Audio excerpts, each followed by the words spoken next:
talk about regional treasury center concept in Mauritius, it's all about Africa.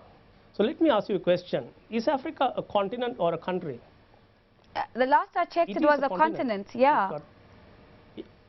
Yeah, so it got 54 countries. You're talking about more than 1 billion people and a 2 trillion economy and diverse economies with complex regulatory environments. So this is where the opportunity comes in. This is where Mauritius becomes a platform and become the preferred IFC to access Africa. Let's go back. If you look at Europe, when Europe was booming long time ago, London became the IFC. If you go to Asia, similarly, when India was picking up, the other Asian economies were picking up, Singapore became the IFC or the RTC hub for Asia. Similarly, when China was picking up, Hong Kong picked up as an RTC location. Now, today we are talking about this happening continent growing at 5%, and every top corporate in the world, wants to be a part of the Africa story. So they need they need an access point, a platform to access this happening continent. So this is where Mauritius plays a significant role. Bingumal, so number of corporates. Yeah, I mean, number of corporates setting up offices and setting up treasury activities in Mauritius today and accessing Africa. Bingumal, those who are sitting in South Africa might choose to pick an argument with you and say, well, Mauritius is not on the continent. Isn't South Africa better positioned to serve as an RTC for the continent? How do you respond to that? And more importantly, what is it that Mauritius has to offer that other African countries don't have that makes it the most ideal location for an RTC? Yeah, so I mean, let me begin. It's not a matter of size, right? Look at the countries like Singapore and Hong Kong. They're not large countries. I mean, if you look at Singapore 20 years ago, this is exactly where Mauritius is today.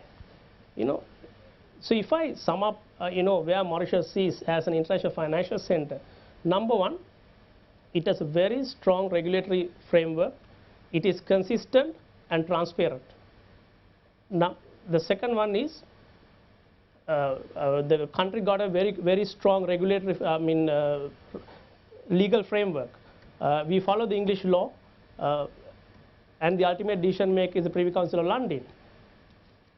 The third element is we are completely free for exchange control and capital repatriation. So these 3-4 things, and then also it's number one in Africa for ease of doing business. 19th in the world for ease of doing business. The last one is we are part of COMESA and SADC, as we are the only IFC who is part of COMESA and SADC. Bingumal, let's perhaps talk about the type of clients or corporate clients in particular that are likely to make the optimal use of this positioning, and in particular whether Standard Chartered is playing a role in ensuring that those clients find their ways to the RTCs. So, I mean, there are multiple, there are 3 types of clients who are looking Mauritius as RTC hub. One is the African corporates who are going into the Pan-African operations. I think this is the biggest area.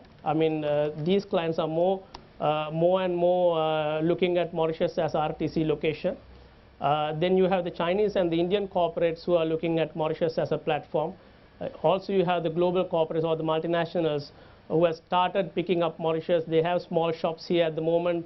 They've started treasuries, very limited treasury activities. So we as a bank, what we do is we are connecting the dots. We've been in these markets for 150 years. We connect India, China with Africa, Europe with Africa, and Africa with Africa.